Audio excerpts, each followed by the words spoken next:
Across frozen tundras, dense markets, and remote riverbanks, calm moments can collapse into chaos when immense predators strike without warning.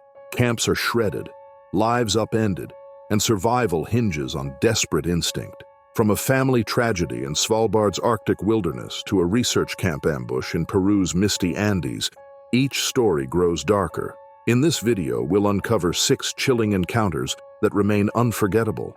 From polar bear charges in the Arctic to grizzly rampages in remote markets and black bear intrusions at crowded picnics, join us as we dive into these 6 tales of human survival against nature's most powerful predators. On September 12, 2025, the remote archipelago of Svalbard stood as one of the northernmost inhabited territories on Earth, a frozen wilderness where jagged mountains met endless ice fields and polar bears outnumbered human residents. The region had long attracted adventurous tourists seeking to experience the raw Arctic landscape, though authorities repeatedly warned visitors about the dangers that existed beyond settlement boundaries. The terrain itself was unforgiving. Permafrost stretched for miles. Temperatures could plummet without warning, and the apex predators of this environment had evolved to hunt with terrifying efficiency. The Anderson family had traveled from Sweden specifically to experience this harsh beauty. Johan Anderson, a 42-year-old engineer, had planned the expedition for months, convincing his wife Ingrid, a 39-year-old schoolteacher, that their 2 children needed to witness the Arctic before climate change transformed it forever.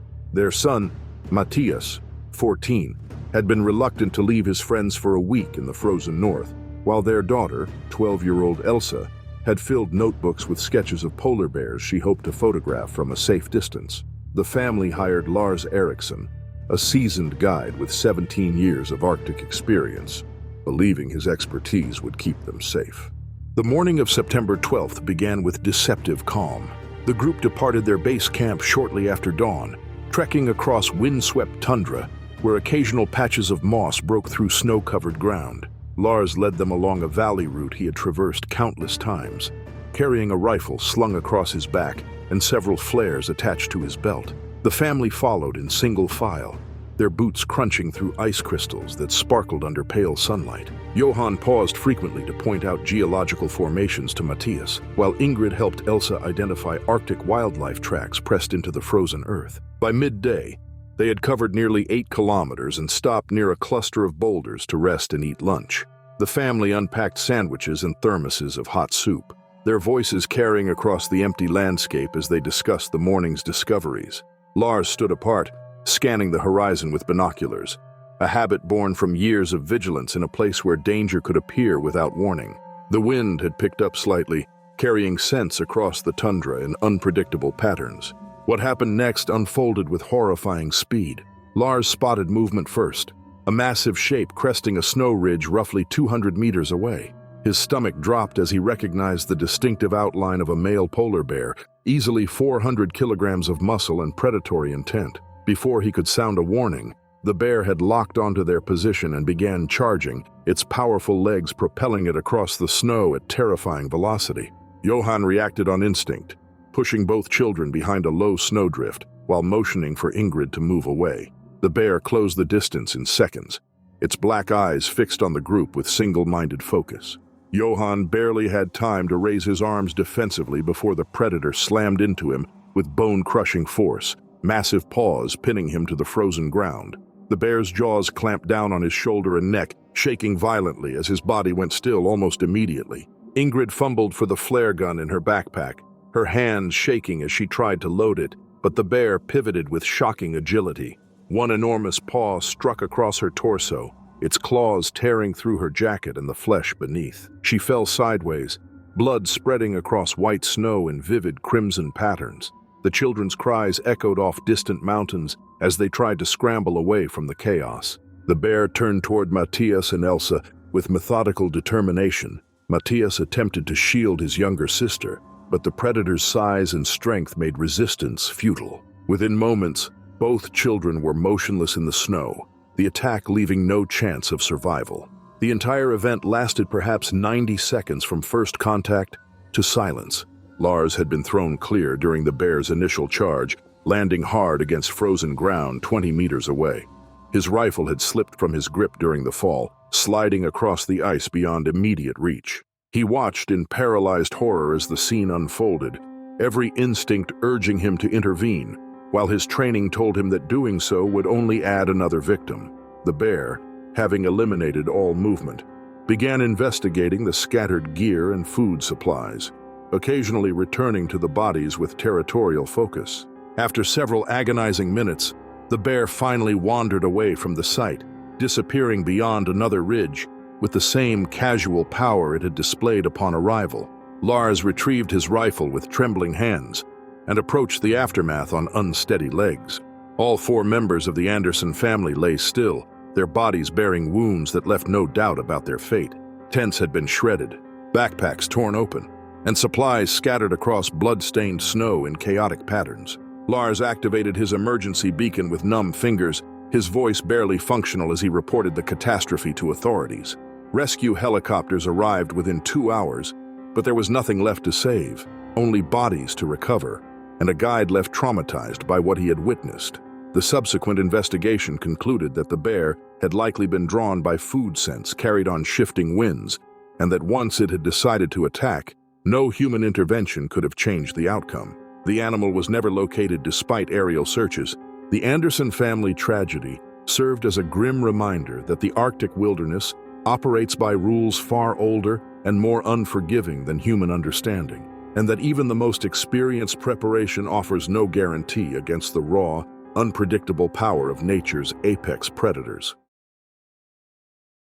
On October 8, 2022, a small town in the Ussuri-Krai region of far eastern Russia had existed for over a century as a modest trading post where loggers, farmers, and hunters exchanged goods beneath the shadow of dense taiga forests. The settlement sat at the intersection of several wilderness corridors, places where brown bears and other wildlife moved freely between feeding grounds. Local residents had grown accustomed to occasional animal sightings near the forest edge, though safety protocols were in place for managing such encounters. Every Saturday morning, the outdoor market operated in the town square, drawing residents from surrounding villages who arrived with fresh produce, smoked fish, and handcrafted goods to sell. That particular morning had attracted an unusually large crowd. Vendors arranged their stalls in neat rows, displaying autumn vegetables, preserved meats, and freshly caught river fish on wooden tables covered with faded cloth. The air carried mingled scents of smoked salmon, pickled cabbage, and freshly baked bread. Shoppers moved between stalls with woven baskets, examining produce and negotiating prices in the unhurried rhythm of people who had known each other for generations. Children darted through narrow aisles while elderly residents sat on benches, watching the commerce unfold with quiet satisfaction. The Grizzly emerged from the tree line shortly before noon, drawn by scent trails that had drifted through the forest on the morning wind. The bear was massive, estimated later at over 300 kilograms, with a distinctive silver-tipped coat marking it as a mature male. It had likely been feeding heavily in preparation for winter denning, its appetite heightened by biological instinct that overrode normal caution around human settlements. The animal paused briefly at the forest edge, sniffing the air, before committing to its approach with steady determination. The first screams erupted when the bear shouldered through a gap between buildings, entering the market square with surprising speed for its size. Shoppers scattered in every direction as the predator charged forward, targeting a fish vendor's stall where silvery salmon lay arranged on crushed ice. The bear's massive paws swept across the table, sending fish flying through the air and toppling the entire structure sideways. Wooden supports splintered under the impact while shards of ice scattered across the cobblestones in glittering fragments. One man, a regular vendor named Dmitry Volkov, who sold smoked meats, attempted to protect his merchandise by waving his arms and shouting to scare the animal away. The bear pivoted toward the movement and charged, closing the distance before Dmitry could retreat. A single powerful blow from its paw knocked him backward onto the ground, where claws raked across his forearms and torso as he tried to protect his face and neck. Blood soaked through his jacket as other vendors screamed and rushed for cover behind overturned barrels and collapsed market stalls. After the initial strike, the bear seemed to lose interest in Dmitry, and turned toward another stall selling preserved vegetables and dried fruits. It lunged forward, crushing wooden crates beneath its weight and sending glass jars tumbling across the stone pavement where they shattered into sticky puddles. Pickled cucumbers, canned tomatoes, and dried apricots scattered in chaotic patterns as shoppers pressed themselves against nearby walls, trapped between the instinct to run and the terror of drawing attention through sudden movement. For nearly 10 minutes, the Grizzly ransacked the market with methodical persistence. It returned repeatedly to the fish stall, devouring what remained while intermittently investigating other food sources. Several people sustained minor injuries from being knocked aside or trampled during frantic attempts to escape. An elderly woman fell while running, scraping her hands and knees raw against the pavement. A young mother clutched her child behind an overturned cart, both trembling as the bear passed within meters of their hiding place. Local authorities were alerted within minutes of the attack's beginning. 3 officers arrived carrying rifles, approaching cautiously while attempting to herd the bear away from trapped civilians. They fired warning shots into the air, the sharp cracks echoing off surrounding buildings. The bear raised its head, blood and fish scales matting its muzzle, and seemed to assess whether these new arrivals were threats or mere disturbances. After a tense half-minute standoff, the Grizzly turned and lumbered back toward the forest, moving with the same casual power it had shown upon arrival. Officers followed at a distance until the animal vanished among the trees. The silence that followed felt unreal, broken only by the sound of people sobbing, coughing, and calling out for missing relatives. Dmitry Volkov received immediate medical attention for deep wounds across his arms and chest, though doctors later confirmed none had reached vital areas. Other injured residents were treated for cuts, bruises, and shock. The market square resembled a disaster zone. Stalls demolished, goods destroyed, and streaks of blood mixed with spilled food across cobblestones. Witnesses gathered in small groups, recounting the chaos with trembling voices as emergency responders secured the area. The following days saw cleanup efforts begin under heavy police supervision. Town officials worked to reinforce waste management and secure food storage areas near the market to prevent further wildlife incursions. Environmental experts noted that the unusually high number of bear encounters across the region that year likely stemmed from poor salmon runs and dwindling natural food sources before hibernation season. The grizzly responsible for the attack was never seen again. Tracks suggested it had retreated deep into the taiga, far from human settlements. Despite its disappearance, the memory of those 10 minutes remained vivid for everyone present, a reminder that the wilderness surrounding their small town was not simply background scenery, but a living, unpredictable force, capable of breaking into human life without warning.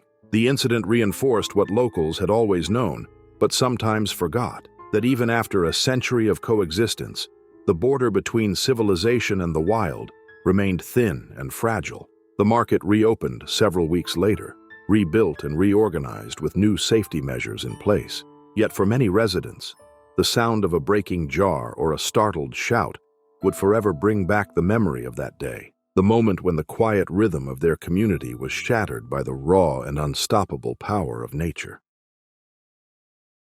On July 19, 2024, the southwestern coastline of Kodiak Island represented one of Alaska's most productive salmon fishing territories, where 5 major species of Pacific salmon returned annually to spawn in cold, clear rivers cascading down from mountain ranges. The island itself stretched across nearly 9,000 square kilometers of rugged wilderness, home to the largest concentration of brown bears in North America. These Kodiak bears had evolved into the largest subspecies on the continent, with mature males occasionally exceeding 600 kilograms. The remote river systems provided ideal conditions for both the salmon runs and the massive predators that depended on them for survival. Elias Thornton and Ronan Keller had operated their small fishing venture along one of these rivers for 3 seasons, having obtained the necessary permits to harvest salmon during peak migration periods. Elias, a 34-year-old former construction worker, had moved to Alaska seeking independence from city life, while Ronan, 29, had grown up in fishing communities along the Pacific Northwest coast. Their partnership worked well. Elias handled most of the physical labor, while Ronan managed logistics and equipment maintenance. Both men understood the risks inherent in working bear territory, though they had encountered the animals only from a distance in previous seasons. That particular morning had been exceptionally productive. The men set gill nets across a shallow section of the river where salmon gathered before navigating upstream rapids. By mid-morning, they had pulled nearly 200 kilograms of sockeye and coho salmon from the water, their hands raw from handling cold fish and coarse netting. The catch represented potentially lucrative sales to processing facilities in the nearest town, income both men relied on to sustain themselves through Alaska's harsh winter months. They had dragged plastic crates filled with salmon onto a gravel bank roughly 20 meters from the water's edge, preparing to load everything onto their boat. Elias was bent over one crate, sorting fish by size and species, while Ronan worked nearby, detangling sections of net. Neither man noticed the massive shape moving through the dense alder thickets that crowded the riverbank, the vegetation too thick to allow clear sightlines beyond a few meters. The Kodiak bear appeared with explosive suddenness, crashing through the alders with momentum that sent branches snapping in every direction. The animal was enormous, its shoulder height exceeding that of an average man, with a coat of thick brown fur still wet from recent river crossings. It had likely been following salmon scent trails upstream and had detected the concentrated smell of fresh catch. The bear charged directly toward the crates, initially ignoring the humans in its focus on food. Elias barely had time to straighten before the bear slammed into the nearest crate, sending it tumbling into the shallows where salmon scattered into the current. He stumbled backward, trying to create distance, but the bear pivoted with startling speed for its size. One massive paw swept across his torso, claws tearing through his waterproof jacket and insulated layers beneath. The impact knocked him sideways into the river's edge, where he struck the rocky shallows hard. The bear lunged forward, attempting to pin him against the riverbed. Claws raked across his arms as he fought to protect his head and neck, the cold water turning red around him. Pain surged through his forearms where the claws had opened deep gashes. The animal's hot breath, heavy with the stench of fish and decay, washed over him as its jaws snapped inches from his face. Ronan reacted purely on instinct, sprinting toward a nearby spruce tree that stood roughly 15 meters from the riverbank. His boots slipped on loose gravel as he ran, adrenaline lending desperate speed to his movements. The bear's head swung toward him, its predatory focus shifting momentarily from the injured man in the water. Ronan reached the tree trunk and began climbing, bark tearing skin from his palms as he hauled himself upward with frantic energy. The Kodiak reared up on its hind legs, front paws swiping toward Ronan's dangling boots. Its jaws snapped shut on empty air, barely 30 centimeters below his feet, as he pulled himself higher into the branches. From this precarious perch, Ronan watched helplessly as the bear dropped back to all fours and turned again toward Elias, who had dragged himself partway onto the gravel bank, leaving a dark trail of blood and river water behind. The bear approached once more, sniffing at Elias's injuries before delivering another raking blow across his shoulder and back. Elias curled into a defensive position, arms covering his head, trying to make himself appear smaller and non-threatening. The attack lasted perhaps 30 seconds before the animal's attention shifted back to the scattered salmon. It grabbed a large sockeye in its jaws, crushing the fish effortlessly, then began feeding with single-minded intensity. For nearly 20 minutes, Ronan remained motionless in the tree while the bear consumed or carried away most of their morning catch. Elias lay on the gravel, conscious but too injured to move, blood seeping steadily from multiple wounds. The bear eventually wandered upstream with a mouthful of fish, disappearing into the same dense thickets from which it had emerged. Ronan descended shakily once he felt certain the animal had gone, rushing to help Elias limp toward their boat. They managed to radio for emergency assistance, and a helicopter arrived later that afternoon to evacuate Elias to a nearby medical facility. Doctors treated multiple lacerations that required more than 100 stitches. Both men survived, though Elias carried permanent scars, physical reminders of how quickly the Alaskan wilderness could transform routine work into a fight for survival. The incident underscored what every veteran of Kodiak's fisheries understood, but rarely confronted directly. In a landscape ruled by apex predators, even preparation and experience could crumble in the face of nature's unpredictable power.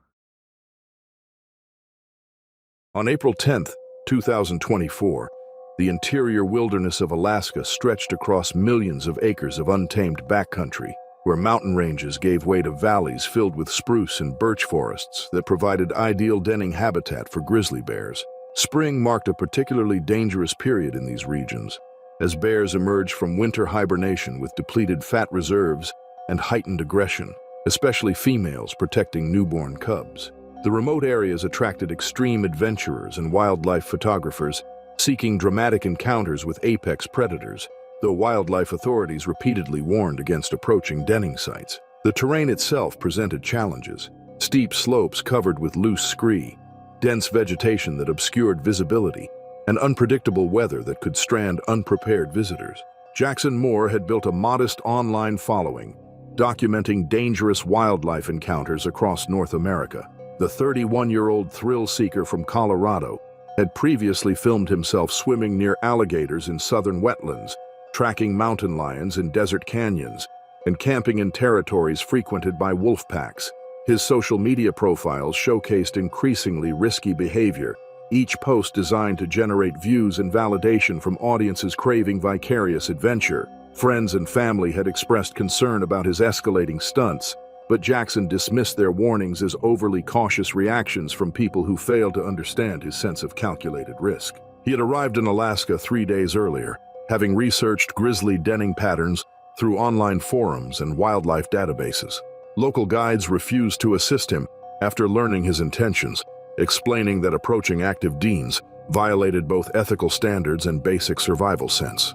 Undeterred, Jackson obtained GPS coordinates from questionable sources and hiked into the backcountry alone, carrying camera equipment, minimal camping gear, and a misplaced confidence born from previous encounters where luck had been mistaken for skill. The den he located sat beneath an overhang on a steep mountainside, partially concealed by twisted roots and accumulated debris. Fresh tracks and remaining snow patches confirmed recent bear activity, along with distinctive digging marks around the entrance, where an animal had excavated frozen ground.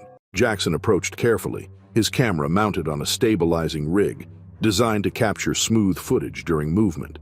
He narrated quietly into a wireless microphone, describing the location and his intentions to document grizzly behavior at close range. What Jackson failed to recognize was that the den housed not a solitary bear, but a female with 2 recently born cubs.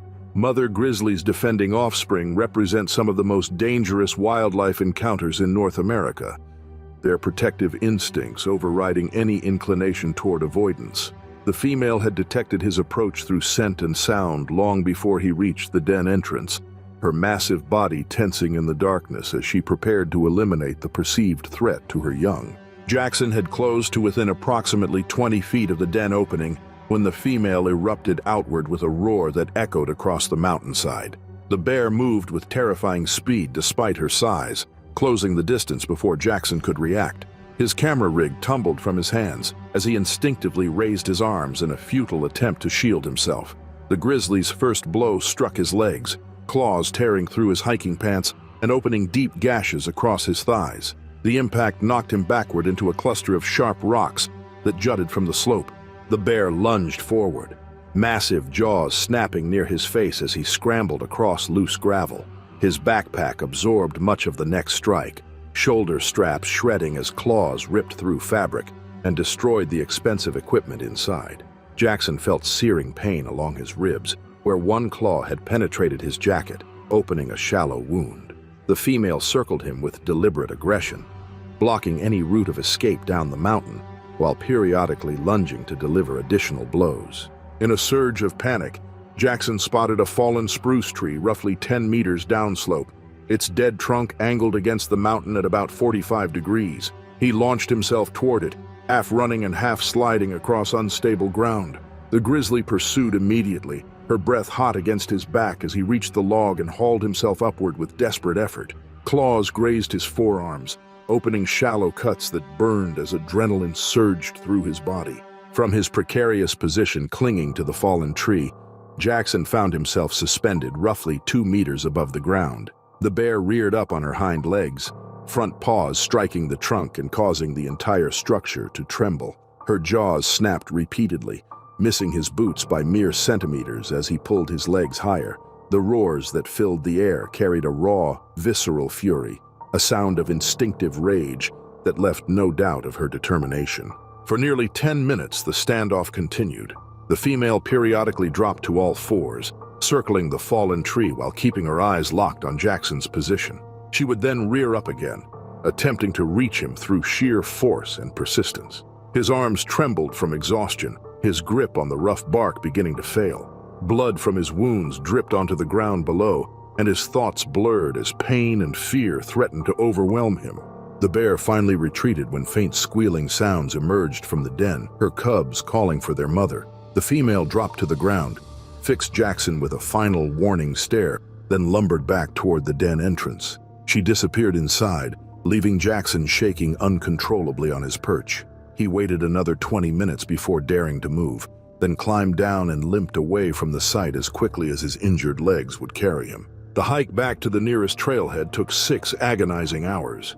Jackson eventually encountered other hikers who helped him reach emergency services. Doctors treated multiple lacerations, bruised ribs, and mild hypothermia from blood loss. His camera equipment had been completely destroyed, yielding no footage of the encounter that had nearly ended his life. In later interviews, Jackson admitted that his reckless pursuit of dramatic content had almost resulted in tragedy. He acknowledged that his actions had been dangerously irresponsible and deeply disrespectful toward wildlife. The incident served as a harsh reminder that Alaska's wilderness remains a place of unforgiving power, where even experienced adventurers must respect the boundaries set by nature and the creatures that rule it. On September 8, 2015, a popular recreation area in south-central Alaska had served nearby communities for decades as a gathering place where families celebrated birthdays, school groups held field trips, and friends met for weekend barbecues beneath towering spruce trees. The site sat at the border of forest and open meadow, providing picnic tables, fire pits, and designated cooking areas that attracted crowds during summer and early autumn. Wildlife authorities had installed bear-resistant trash containers and posted warning signs, reminding visitors to secure food and dispose of waste properly. Despite these precautions, the site's proximity to prime black bear habitat meant encounters remained a constant possibility, especially in late summer, when the animals fed voraciously before winter denning. That afternoon drew an unusually large crowd enjoying the holiday weekend. About 40 people occupied different sections of the grounds, spreading blankets across grass, unpacking coolers filled with sandwiches and drinks, and setting up portable grills for burgers and hot dogs. Children played tag between trees, while adults relaxed in folding chairs, enjoying warm weather that would soon yield to autumn chill. The atmosphere carried easy laughter and conversation, the sound of people at peace with nature. Among them was 40-year-old electrician Lucas Hargrove, who had arrived with his wife, 3 children, and visiting relatives from Oregon. They had chosen a prime spot near the meadow's edge, arranging chairs in a circle and laying out a generous spread of food. His youngest daughter had just finished blowing out candles on a birthday cake when a sudden commotion rippled through the crowd.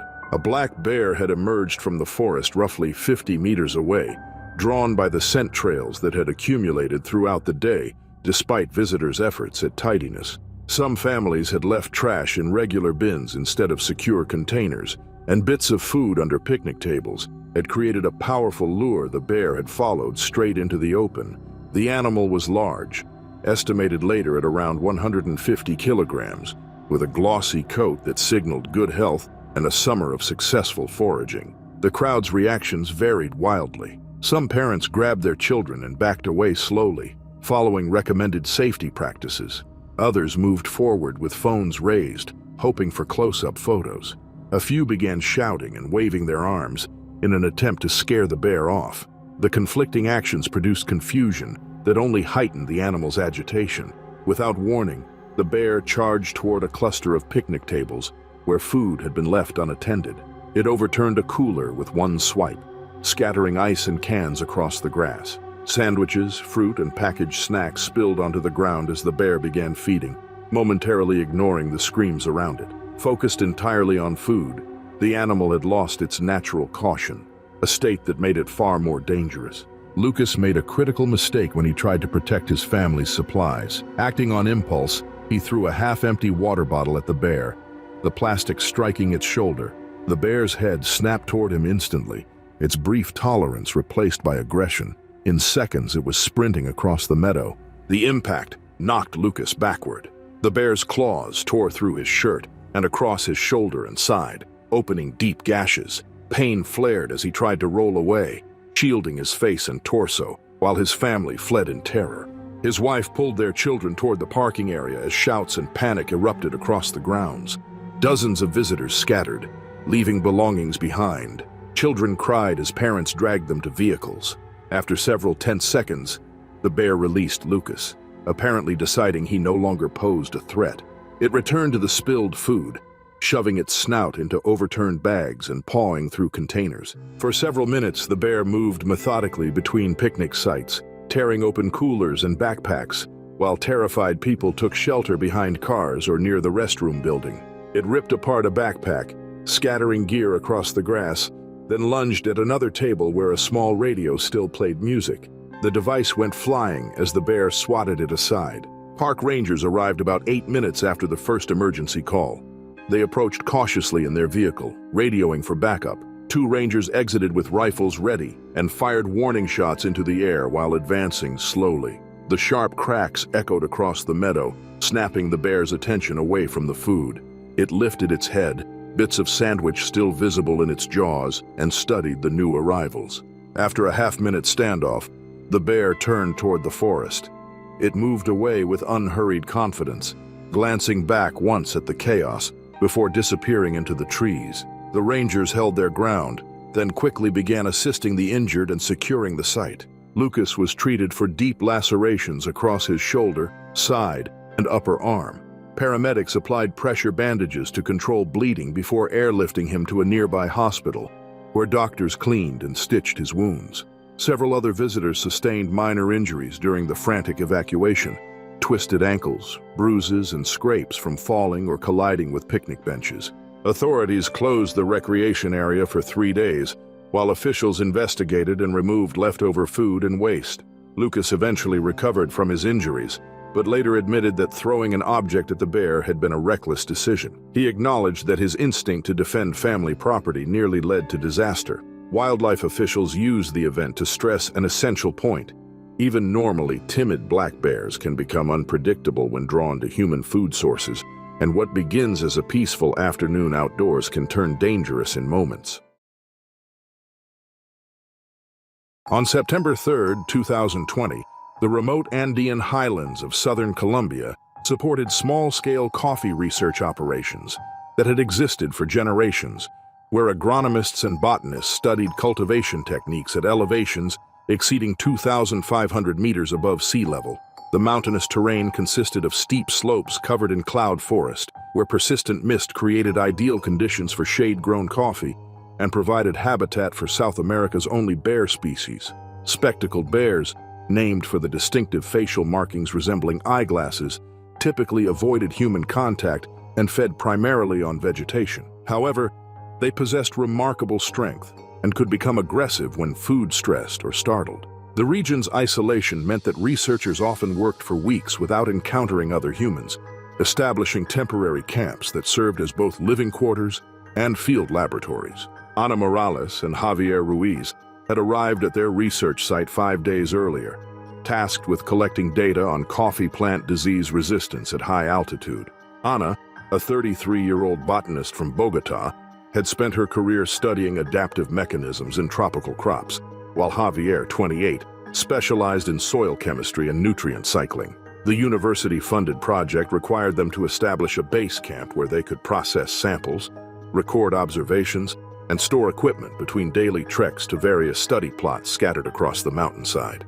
Their camp occupied a relatively flat clearing, where previous researchers had cleared underbrush years earlier. 2 weathered tents served as sleeping quarters and equipment storage, while a tarpaulin stretched between trees created a covered workspace. The team had packed carefully, bringing dehydrated meals, dried fruit, coffee beans, cooking fuel, and scientific instruments in reinforced containers. They had carried these supplies up the mountain in multiple trips over several days. their muscles aching from the demanding climbs through thin air. The morning of September 3rd began with thick fog that reduced visibility to less than 20 meters. Ana and Javier woke before dawn, planning to reach a distant study plot before afternoon rains made the trails treacherous. As they unpacked gear and prepared breakfast, a spectacled bear materialized from the mist with unnerving silence. The animal was enormous for its species, likely exceeding 130 kilograms, with cream-colored markings across its face and chest. It had clearly detected their camp through scent, drawn by the smells of dried fruit, coffee, and cooking supplies. The bear charged forward without hesitation, targeting a stack of plastic crates that stored non-perishable food. Its powerful shoulders slammed into the containers, sending them tumbling across the clearing. A camping lantern shattered against rocks, fuel spreading in an oily puddle. Javier reacted instinctively, while Ana reached for her backpack, trying to secure their most valuable equipment. In her haste, Ana tripped over a fallen branch, her momentum carrying her onto rough ground. She landed hard on her elbows and knees, skin tearing against sharp stones and exposed roots. Pain surged through her joints as the bear swung its attention toward her movement. It lunged forward, massive paws striking her backpack and sending it flying. Claws caught the fabric, ripping through waterproof material and scattering notebooks and sample bags across the slope. Javier grabbed a metal tent pole leaning against a tree and swung it toward the animal. The aluminum rod struck the bear's shoulder with a hollow clang that only enraged it further. The bear pivoted toward him, lips pulling back to reveal formidable teeth. Javier backed away frantically, keeping the pole extended while his boots slipped on wet moss. The spectacled bear turned its focus to the overturned food containers, pawing through scattered supplies with methodical force. It tore open bags of dried mango and papaya, consuming the fruit while simultaneously destroying packaging. Coffee beans rolled across the ground like dark seeds as the animal bit through sealed containers. A box of granola bars burst under the bear's weight, wrappers and oats mixing with mud. For 8 chaotic minutes, the camp descended into violent destruction. The bear moved between targets with unpredictable focus, sometimes feeding and sometimes demolishing equipment that held no nutritional value. It shredded one tent's rainfly, claws opening long tears in weatherproof fabric. A cooking stove went tumbling down the slope, components separating with metallic clangs. The researchers' carefully organized workspace transformed into a disaster zone of scattered gear, torn supplies, and trampled vegetation. Ana crawled behind an overturned crate, her bleeding elbows and knees leaving red smears on plastic surfaces. Javier backed against a large tree trunk, still holding the tent pole but realizing its uselessness against an animal of this size and determination. The bear's jaws closed around a bag of rice, puncturing the packaging and sending white grains cascading onto the ground like snow. They finally managed to drive the animal away through combined efforts. Javier began striking the metal pole against the tree trunk, creating loud reverberations that echoed through the fog. Ana found a headlamp among the scattered gear and switched it to strobe mode, the rapid flashing apparently disorienting the bear. Both shouted continuously, their voices hoarse with fear and exertion. The spectacled bear paused in its destruction, shaking its head as if irritated by the noise and light. After what felt like an eternity, but lasted perhaps 30 seconds, the bear turned and disappeared into the fog-shrouded forest. Its departure was unhurried, almost indifferent, leaving the researchers trembling amid the ruins of their camp. Ana's elbows and knees bled steadily, small stones embedded in torn skin. Javier's hands shook so violently he could barely hold the tent pole. The damage assessment revealed catastrophic losses. Most of their food supplies had been consumed or destroyed. Scientific equipment lay scattered across a 50-meter radius, much of it damaged beyond repair. One tent remained marginally usable while the other was shredded. Clothing and personal items bore claw marks and punctures. Ana and Javier made the difficult decision to abandon the research project and descend to the nearest village, a grueling 8-hour hike through steep terrain. They carried only essential items, leaving destroyed equipment behind. Medical treatment for Ana's injuries required cleaning embedded debris from her wounds and administering antibiotics to prevent infection. The incident report filed with university authorities concluded that the spectacled bear had likely been attracted by improperly secured food, though the researchers maintained they had followed all recommended protocols. Wildlife experts suggested the animal may have been food-stressed due to seasonal scarcity, making it more willing to approach humans. Both researchers eventually recovered physically, but admitted that the psychological impact of those 8 minutes would endure far longer. A stark reminder that even temporary camps in the Andes could erupt into sudden, violent struggles with powerful predators perfectly adapted to mountain survival. Minutes would persist far longer, a stark reminder that even temporary camps in the Andes could erupt into violent struggles with cunning predators adapted to mountain survival.